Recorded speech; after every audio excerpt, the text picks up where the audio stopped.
there, I'm George Putnam.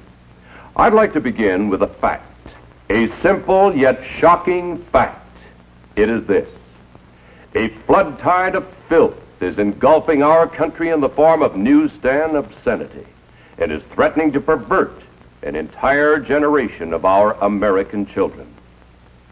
We know that once a person is perverted, it is practically impossible for that person to adjust to normal attitudes in regard to sex.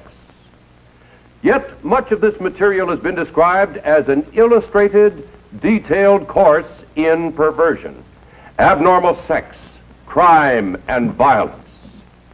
It is also a fact that no matter who buys this material, 75 to 90% of it ends up in the hands of our children. Now, you might ask yourself, why this sudden concern? Pornography and sex deviation have always been with mankind. This is true. But now consider another fact.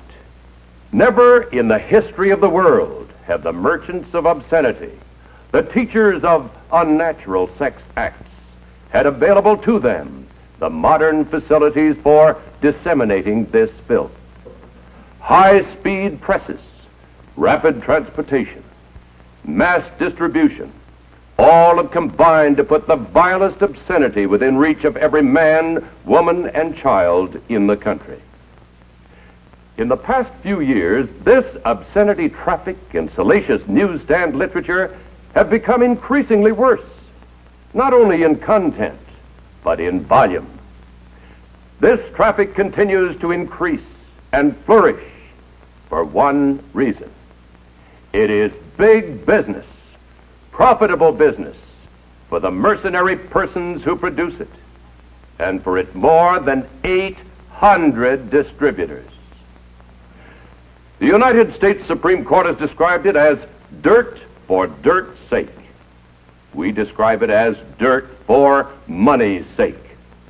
Obscene literature is a $2 billion a year business. That's $2 billion. Through this material, today's youth can be stimulated to sexual activity for which he has no legitimate outlet. He is even enticed to enter the world of homosexuals, lesbians, sadists, masochists, and other sex deviants. The psychiatric terms for these unnatural sex acts are unknown to most decent adults in our country. But through this salacious material, these abnormalities are corrupting the minds and the hearts of our children. Perversion for profit. Here is the most vicious, the most insidious feature of these publications. They constantly portray abnormal sexual behavior as being normal. They glorify unnatural sex acts. They tell youngsters that it's smart, it's thrilling, it provides kicks to be a homosexual, a sadist, and every other kind of deviant. The Military Chaplains Association of the United States, practically every major fraternal, civic, and religious organization, the juvenile court judges, the Federal Bureau of Investigation, innumerable psychiatrists, sociologists, and psychologists attribute the moral decay among our people in very large part to the obscene and pornographic literature so prevalent in our society.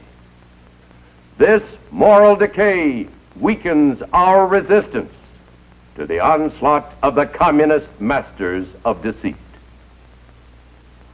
A major factor that makes youngsters prime targets for this printed filth is the natural curiosity of youth about the mysterious force of sex. Yet, on virtually every newsstand is a welter of misinformation which can wreck them for life.